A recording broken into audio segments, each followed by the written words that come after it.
we're up to here maintenance-wise in the marina, and what happened tonight. So we're in Keppel Bay Marina at Rosslyn Bay, and we came across from Keppel Island. We're at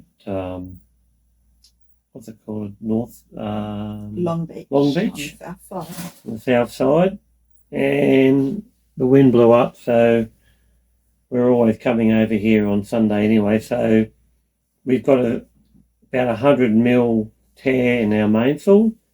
So we've come across to the marina so I can pull the mainsail off the mast and get it patched. So when you apply to come into a marina, there's a lot of paperwork you've got to fill out. You've got to show your insurances and your rego, and they want to know the draft of the vessel to know where to put you and all that sort of stuff. So we told them the draft 1.8, and so we've come in and we've got a depth sounder on the vessel, which if this was the keel, the very bottom of the vessel, it tells you it's got an offset in it, so it will tell you the depth under the keel of the vessel, which is the important bit. So when we came into our berth, I had a look at that depth, and it was about 1.3 metres or so, which is fine, but on an outgoing tide, in Queensland they have very big tides, so when I did the tide calculations, I found that at low tide we were going to lose about 1.4 metres of water, and we've only got 1.3. So I thought, that's a bit funny. So I looked up the actual tide tables for Rosslyn Bay, and they sort of confirmed what Navionics tide tables had said. So I thought, okay. And then I thought I better check the data. So I've got a lead shot, which is a lead weight on a string basically, and that's calibrated. So I've measured it very accurately to 5 or 10 millimetres. So I'll drop that down, and that pretty well much confirmed what the depth sounder had said.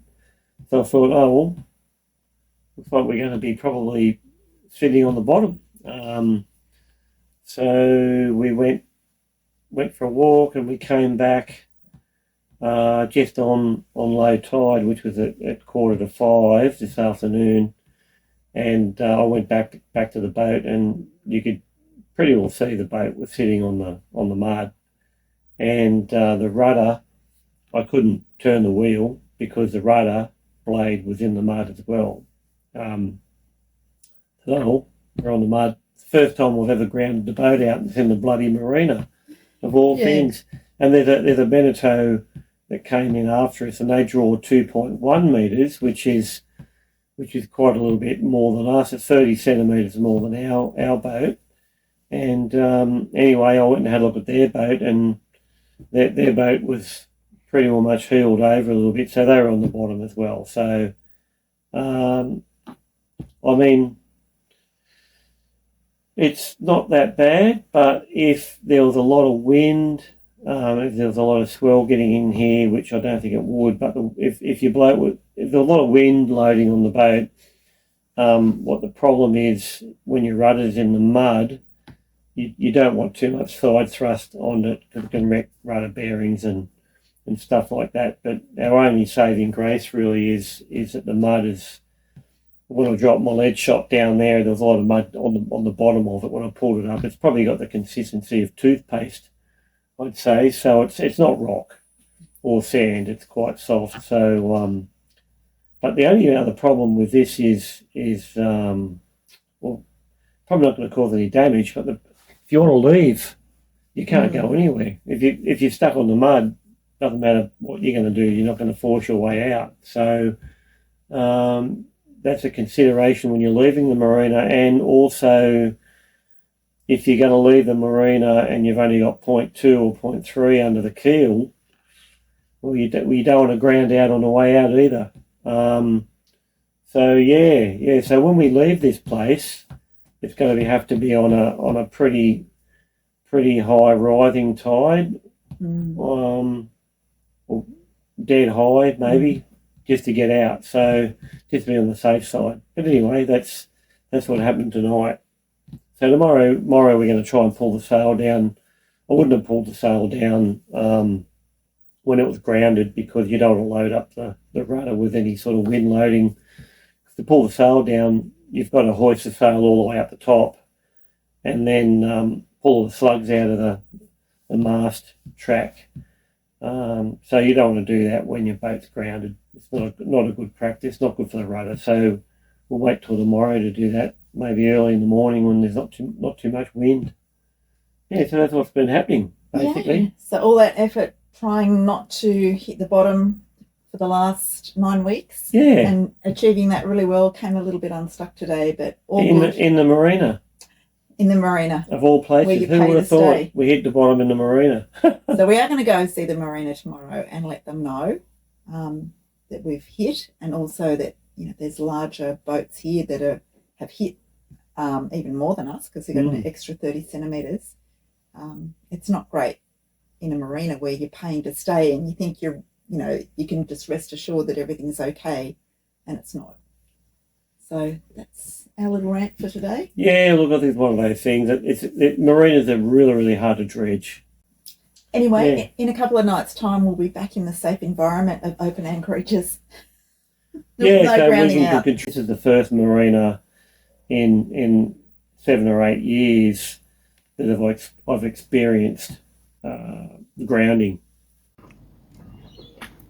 Monday the 28th of July, waking up to a sleepy little morning at the marina at Rosslyn Bay near Yeppoon.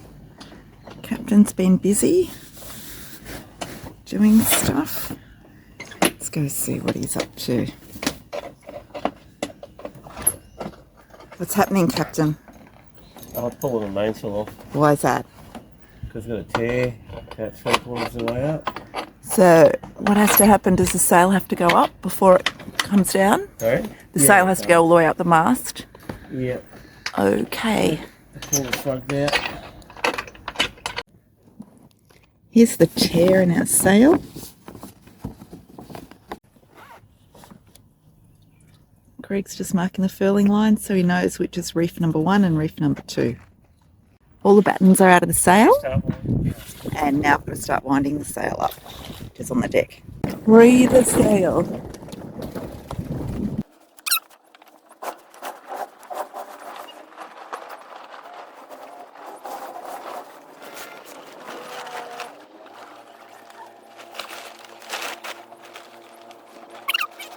So when we're in a marina, it's a really great opportunity to do any chores. So big chore today is getting the sail off. So we've got a tear in the sail that needs to be repaired. But the other chore is laundry. So I've got 2 weeks worth of laundry there. I'll take it in. We've also got to take the sail to the sail maker. Then we've got to do some grocery shopping because there's absolutely nothing in the fridge really.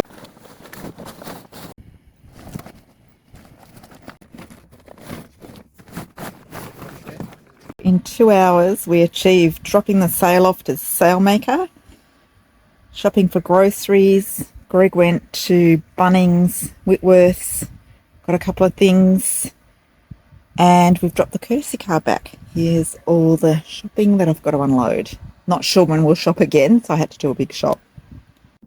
Tuesday the 29th of July, looking back at Yeppoon, just from outside the marina. Got one boat there on anchor outside the marina, still as anything. Rosslyn Bay Marina, which has been our home for the last 2 days, and the sight of us hitting the bottom, which was actually apparently not really hitting the bottom, it's just silt, according to the people at the marina. Anyway, thankfully the tides haven't been as low.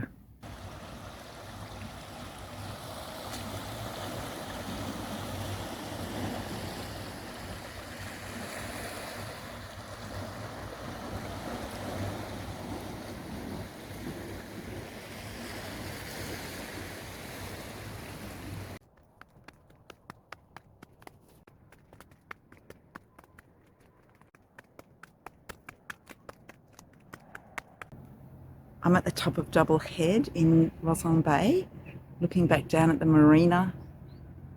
That's where La Fiesta is, up through Keppel Bay, just a beautiful, calm day. We're about 2 hours into the incoming tide, looking north. Beautiful growth here. Over there is Great Keppel Island, just behind all the vegetation. And that's the path that I came on. I think I'm about 70 metres high here. But yeah, real bird's eye view of everything. There's Great Keppel Island today and all the boats headed out there.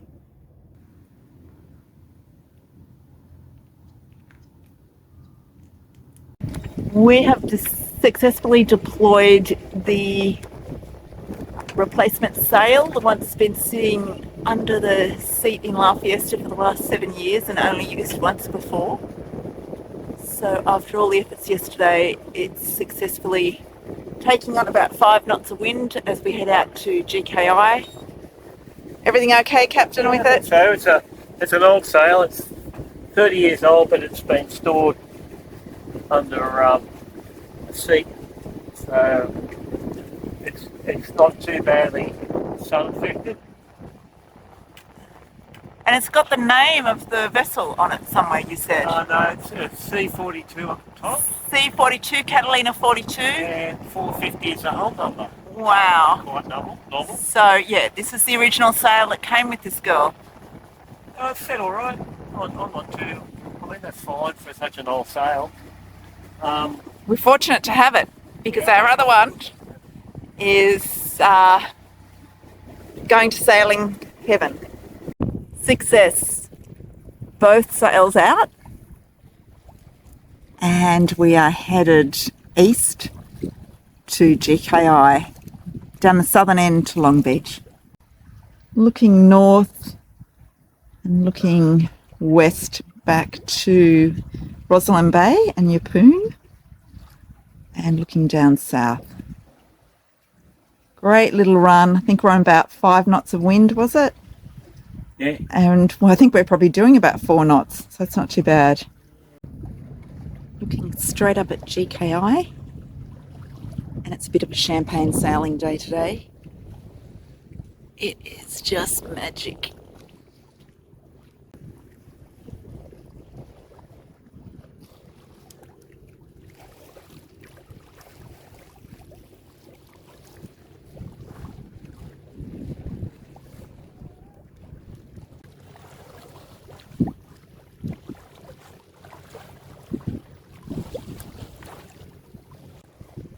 Happy with the performance of the sails?